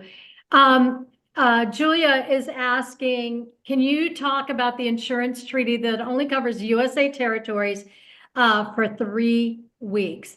And Julia further says that she takes her boat to Curacao for hurricane season every year, thinking insurance would be less expensive, but only Coast Guard, CG, Coast Guard, United, gave me a lower price, but they didn't mention or send me the insurance treaty. I received a 3-month endorsement for hauling in Ponce, Puerto Rico for maintenance.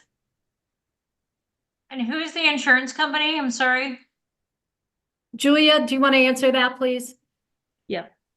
Hello, this is Julia. Hi. Fiji United is a Caribbean island. I had Guardian before, but Yeah. even though I'm in Curacao for the entire hurricane season, they would not discount, so they're saying they're charging twice as much we used to pay because of hurricanes. But then when I'm out of the hurricane zone, Curacao hasn't been hit by a hurricane since 18 something. Not a single discount for it. So CG United was the only Yeah. one who would give me a discount. My agent put through a request to them before asking me, which kind of was a little bummer because I don't know if it's like US, like whichever agent goes first, you can't go through It another is agent. like that. It is. But I signed all the contracts, hurricane plans, the whole thing, paid them.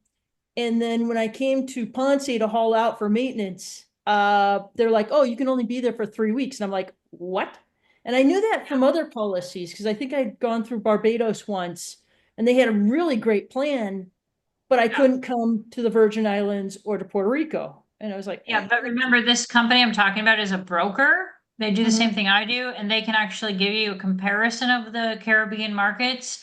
And Okay. all of them have different provisions about how long including Guardian and CG, about how long you can be back in the US. It's really based on that foundational understanding that, anytime you go back to the US, you're inviting lawsuits because that's how the US is. We just, that's how we are. So Yeah. you might consider reaching out to that Barbados team that I talked about. If you want to message me Absolutely. separately, my information's on the screen. And I Okay. can give you all the people on their team. They work as a team, so I recommend copying everybody because I said they're on island time. That's So my way around it is I call all their cell phones and you say, Carrie told me to call your cell phone.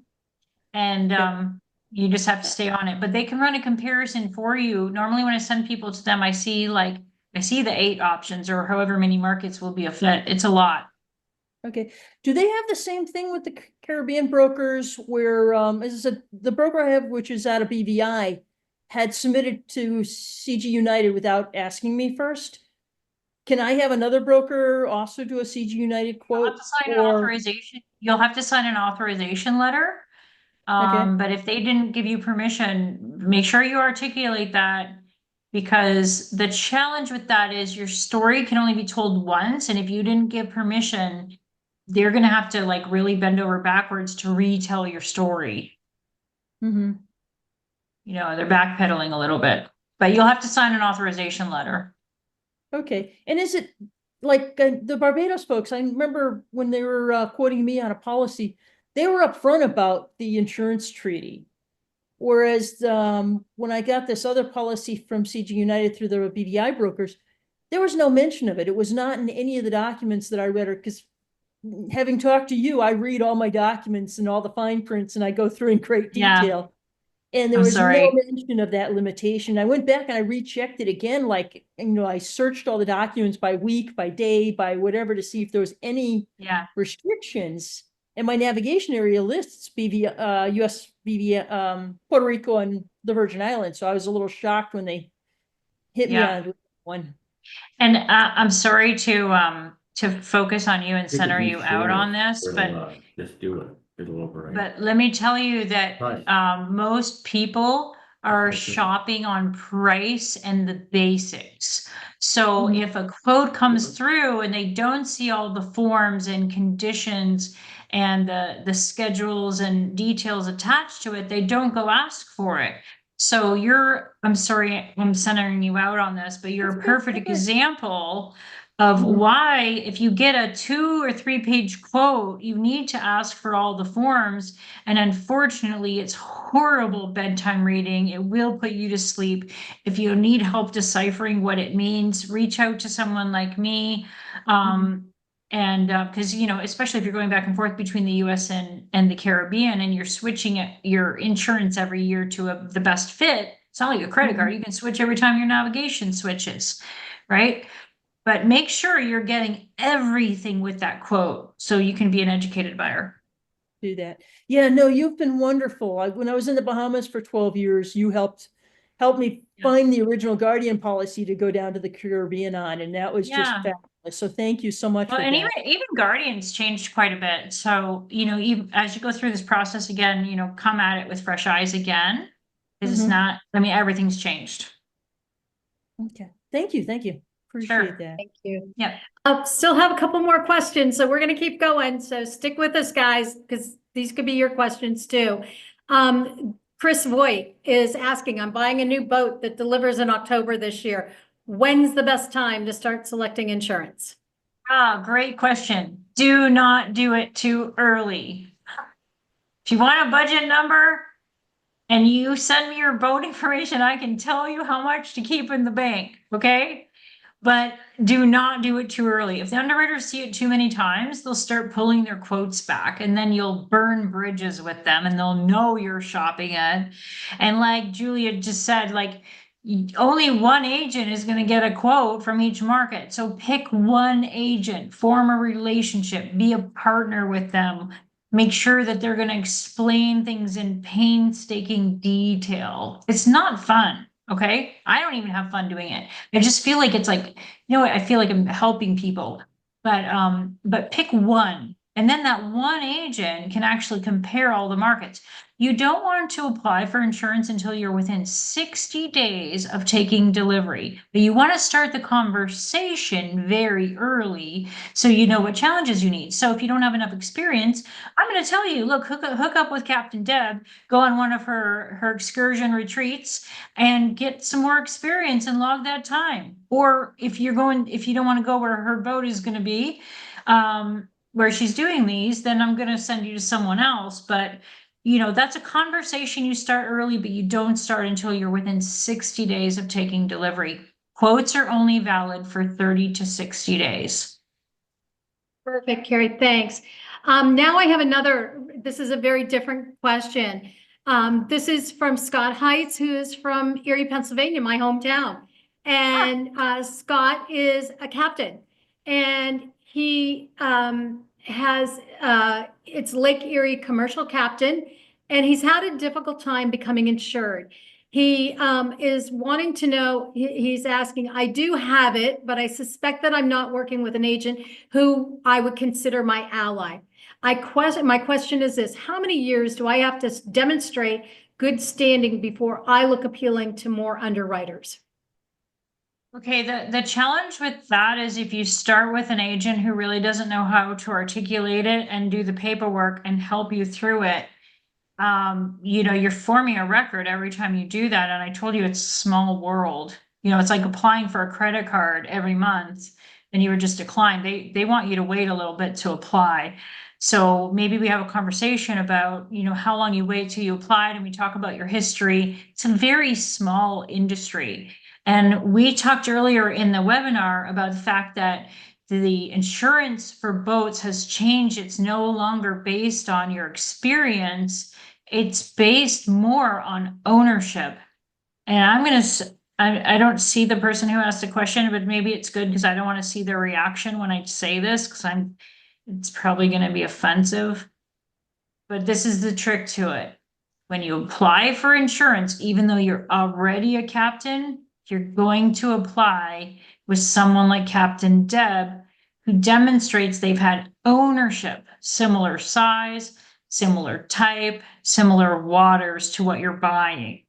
And they're going to act as a co-signer. You'll be viewed as a package deal, because if you get a captain's license and you do all the ASA classes and every class you possibly can, classes and licenses make you eligible for a discount. They do not make you eligible for insurance. Having a paid part-time captain, and don't overthink that because it's just what it says. You're paying them, they're part-time, and you submit it at the very beginning. You know, it helps the underwriter see that you realize you need a mentor for boat ownership, not for experience on the water.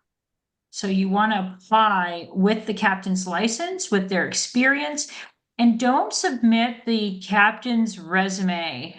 Deb, I'm sorry, but if you gave me your resume and I was buying a new boat, I'd get rejected because you've had so much experience and you're doing so many things that would tell the underwriters you're not committed to me. But if I apply and I say, okay, Deb's had experience on these 3 boats that are most similar to my boat, and here's when she's going to be with me. She's my paid part-time captain. I'm getting approved. I'm sailing through with that co-signer. Yep. But if it's already been rejected through another agent with each market, sometimes you can't switch agents and unravel that for 30 to 60 days. So it depends on the market. Exactly. Okay, let me just ask, are there any other questions? And then we'll just I'll just give me a few minutes. We got a thank you from Scott, so perfect. Kerry, I'm going to go ahead and share my screen now. So I do have a question. go ahead, David. I'm going to go ahead and change screens. Okay. Everybody's got Kerry's contact information right before I do this. So my question is a little complicated. Because I've been sailing for as many years as I have, a lot of my early year experience is not at all well documented. I mean, I can blabber on about, I sailed the Bay of Biscay and, that kind of stuff. But, Don't do it. don't do what? Don't blabber on. No, You're the but one I'm in front of the judge. You're getting rejected. No, but how do I like make that clearer? Yeah, you're gonna have to dig really deep in your memory bank because you and I are probably the same age. No, I'm probably older than you. I don't think so. Well, I colored my hair, but That's okay. yeah, no, you're gonna have to dig really deep. So I've still got my paper charts where I have dates and routes. I mean, I can dig it easily. But remember, I didn't put that as one of the criteria. So, okay, so let me be clear. If you're going to be in US waters, all you're going to articulate are 3 of the 4 things: the make, the length, and the duration of experience. There are a few companies that ask for dates, but maybe you don't want to go to them because you can't remember. Or you can put a guess on there and make sure you articulate as best I can remember some kind of disclaimer, right? But if you're going outside of US waters, then you also have to articulate that 4th component of where you were. And if you're Great Lakes or you were inland, that's going to hurt you to go to the Caribbean because they're not going to see you had any blue water experience. So that's another part of my question. So I just sailed to Europe and back, and the insurance I had, well, I did not have insurance for that trip. I mean, I had But they insurance. don't care they don't care about that. They just want the make, the length, the duration, the waters. That's Okay, it. that's my question. Excellent. Okay, perfect. And You I'm just looking for a qualified good yourself. insurance company. And I want to be able to do more offshore, and I want to go up to Canada. I'm not too crazy about the Caribbean. Okay, well, you still might be a fit for State Farm, even Geico, and Geico won't insure my boat. Too old? Yeah, it's 40 years old and it's 41 feet. Yeah. Okay. So they won't insure it. I've talked to them. Yeah. And sorry, we can talk offline, but if you tell me where your state of domicile is, I might be able to help. I keep the boat in the Chesapeake, but I live in New York. Oh, New York. Can you message me separately? Yes. I'll give you some ideas for New York. Okay. So it's where I live, right? Not where my Yes. Yeah, okay. Yeah, because the insurance company and the provider have to be licensed to where your state of domicile is. Yeah, not where the boat is. Boat Right. never comes to New York. Doesn't matter. Got it. We have to follow the rules. I have to know what they are. There you Yeah, go. well, you don't want to know for New York. Oh, I'm sure. All right. Perfect. And just, I want to give you guys a little bit from my perspective as a longtime sailor, having over 32,000 nautical miles. And, you know, I think that there's a very important component here. And Kerry, again, I can't thank you enough. This has been excellent. Everyone has just loved this. And so I hope we get to do it again and we don't have technical difficulties the next time. We'll get over those. But from my perspective, the one thing, there are a couple of things here. And first I want to talk about the surveys and surveyors. And it is so important, and the qualifications that these surveyors have, the training that they have, the knowledge that they have is extraordinary. And you know, it's very important because they're representing the work most likely that you have put into your boat. And they're representing you by telling the story to the insurance company of how well you keep your boat. And they are also telling the story, just like Kerry does when she's working on getting us insurance. So there's this wonderful group of people out there, but it's so important to know that there are different types of surveyors that have specialties.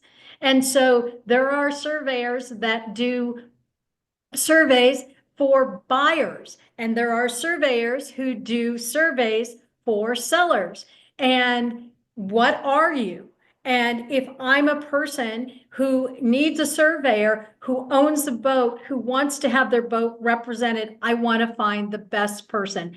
And that person does have the certifications, does have the years and years of experience, and is known in the industry. Is there anything else I should add to that, Kerry? Yeah, if I'm able to, I'll come to your survey because some of the surveyors are very old school and they'll use a boilerplate template that will say things like, we recommend that you have your engine inspected by a certified manufacturer's representative. And let me tell you, if it says that in the boilerplate wording and you don't do it, you can void your insurance. So, you know, those are conversations we have offline with the surveyor. I try not to come across intimidating. I know I can be a little bit. So I try to dress it down a little and go just have a sidebar conversation to stroke their ego and make sure they're having those conversations with you separately. If I can't get to the survey, make sure you read the survey guide we offer that gives you those tips on how to go into those conversations for the best results on your survey. Kerry, can I give that link to everybody in my follow-up email? So can I get that from you? And then I'll send it Yes. to everyone on the survey guide. That'd be awesome. Absolutely. Yep. And I can't again express how important it is to be working with someone, as you saw tonight, the knowledge that Kerry has, the experience that she has, everything that she's given you is so important as you're making your decision for insurance. And you want to be working with someone who's going to represent you and go to the mat for you and who's going to guide you as clearly and concisely as Kerry has tonight. So again, I can't stress to you as you go through this process, this is not an easy process. It's a frustrating process because once you get those documents for us that are laymen, trying to read it and understand it and really understand where my liabilities are, what I understand, I may have missed something. And so having that guidance is critical. And one of the things from my perspective that I have just seen so much of, and that I think it's so important that we be good stewards as people who are boat owners and sailors, and especially with all of the storms that we have had and all of the damages. One of the things that just ticks me off is when I hear somebody saying, I'm not taking my canvas down, even though we know that we're going to be a direct hit. And it's not that their canvas is old, they're just lazy. And when we have a storm coming, it is our responsibility to care for our boat, making sure that we keep it safe. And I can tell you that having been, we were in Irma at Legacy Harbor, and that storm, we all survived and not one boat was, excuse me, there was one boat that had a little bit of damage. Now, what people did was work together to prepare and make sure that every boat that was in that marina didn't have projectiles, that, you know, we all worked as teams and everybody double checked and triple checked and verified that everybody was as best positioned as possible. And so just be a good steward, help your neighbors when there's you know, somebody who is not knowledgeable, especially for as much as in that I see in the instruction with younger and newer boaters. There's so much that we're giving to you in information that it's overwhelming because there's so much that you're learning. And when it comes to storm preparation and really understanding how important it is to have to do it right, I just can't stress it enough. And so just, I just ask that you all be good stewards and help your neighbors and take your experience, what you've learned, and let's really make it a lot easier and lessen the number of claims that are out there so that this insurance thing, that someday it will right itself and the pendulum will go another way. Hopefully these storms won't, you know, maybe I'm pie in the sky kind of hoping there, sorry. But it would be nice to see a little break on that. These are the courses that I offer, and I want to just make sure that you all are very aware. It took me 2 years to put my signature program, Sailing and Boating Basics, on demand, and that program is available to you. That you can just go online and you can do it. I go live 2 times. Sorry. They're in the CMS, you can see all the users. Hugh, can you mute everyone? Whoever's not muted, could you mute, please? That's a new problem. Thank you. Can you mute everyone, please? Great. Why can't you? Because I was doing something else. I was sharing my screen. Sorry, guys. So if you are not muted, if you could mute, please do so. Thanks. And let me get back to this. Okay. The courses, you can take at your own speed, your own time frame. I do 3 live sessions per month where I'm on for Q&A. There to answer questions and available to you when you take that course. It's about 5.5 hours, and it's information that I didn't learn when I actually took all of those courses that everybody tells you that you need to take to be a good sailor. And the other courses that I teach and that I have available are the introduction to charts and chart plotting. I am fundamentally a believer that we have to understand how to use our charts and how to use our chart plotters well, and make sure that you have the information that you need, because if you take that lightning strike out at sea, you have to get yourself somewhere when you're a disabled vessel. And you may not have the options of having someone that will come get you. And so it may be that you do have a long time before you can get to safe harbor. And so just know that there's some very important things, especially rules of the road. I can't underscore this enough. it is so important that people understand the rules of the road. And also, again, about being a good steward out there. If you're on your boat, please leave your VHF radio on.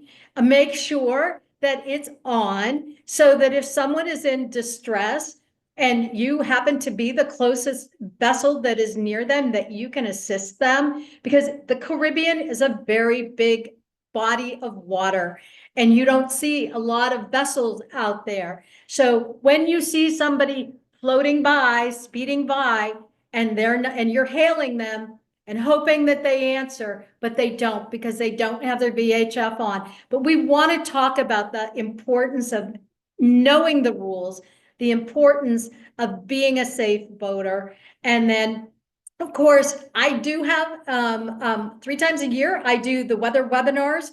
We'll be doing another set of weather webinars with Alex on March 27th.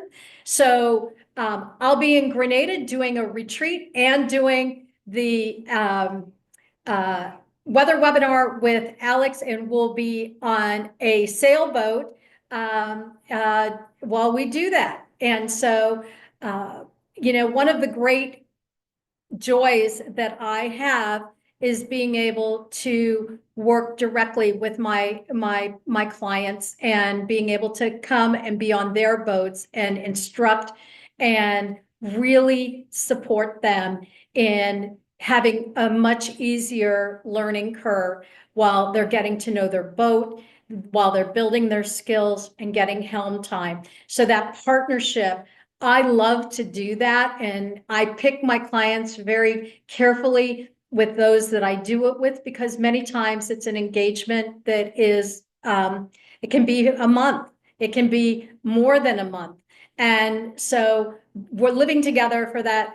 Becoming a new member of the family it can be challenging or it can be delightful. And so far, my experience has been delightful with the sailing families that I've had the opportunity to do that.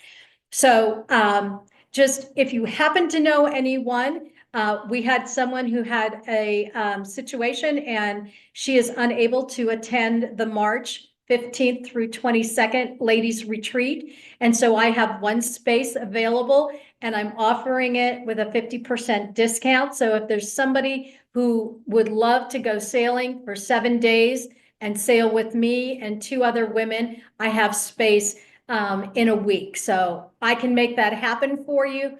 I can get you through the hoops of how to do it. It's easy to pack a duffel bag or a backpack and put 3 bathing suits, 3 pair of shorts and 3 t-shirts, and you're good to go to Grenada this time of year. So again, I so much thank you.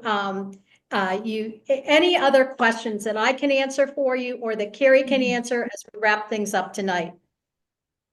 Is there anything? Deb, I've had a few more questions on Ion Insurance. Yes. I have studied their financials, the most recent ones they have. They're not rated by AM Best and other third-party rating companies. It's part of the Edward Williams program. And that's the one I said is based on a jurisdiction in Costa Rica where you are agreeing to waive all your rights as a claimant, including appeals. Their office is in a tiny suite in American Samoa. Their resources, their assets are based in uncut rubies and an oil field that has never been tapped or drilled. Be careful. I've never known Ion to pay a claim ever through the Edward Williams program. Perfect. Ever. Thank you. Ever. I think she said ever. Yeah. Right. I will predict that they will be shut down Mhm. in the near future. Got it. Anyone else who has any questions for Kerry or myself? Anything at all? This is the time to ask him. Otherwise, we will say goodnight to everyone and safe sailing. Anything? Thank you very much. Oh, you're so welcome. I am so glad to bring this to you and look forward to seeing you out there. And look us up at the sailboat show in Annapolis. We'll be there. I'll be there in April and in October. So Kerry, are you going to be there both times? I'm not going to be this time. I'm gonna miss it. I'm still inundated with tornado damage. All right. All right. Well, I'll miss you. I'll miss And you too. I look forward. I have some people that are on this call tonight. I can't wait to see you in person, and really looking forward to seeing you all again. And you'll be seeing emails from me soon. So take care, sail safe. And if you have any questions, don't hesitate. I'm a resource, Kerry's a resource, and we want to make this easy for you. So thank you very much. Deb, isn't the April show a powerboat show? There is a sailboat component to it, and I will be speaking for US for the Annapolis boat shows in the seminar series. So there is not a quote unquote cruiser university, but there is a diesel class.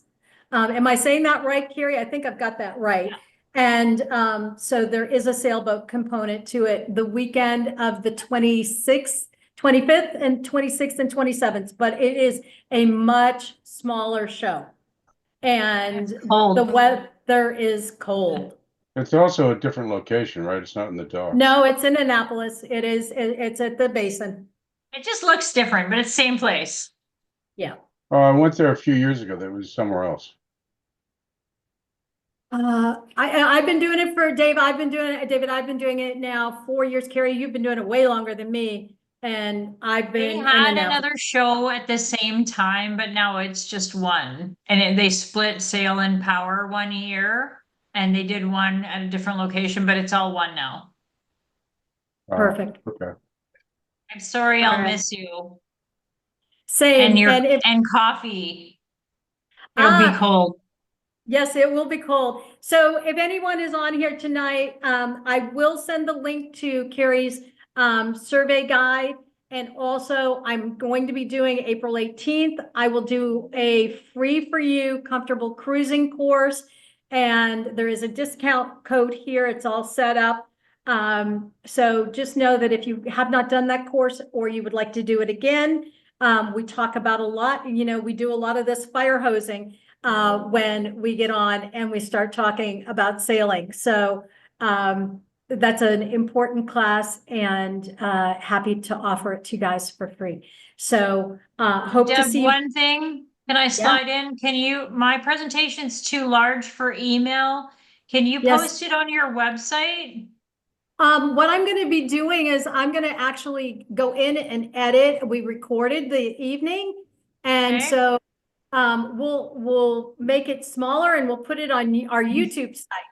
So it'll be on our YouTube site at Sailing Boating LLC, and please subscribe so we can get over 200 subscribers, because we're kind of new to this thing on YouTube. So would love to do that.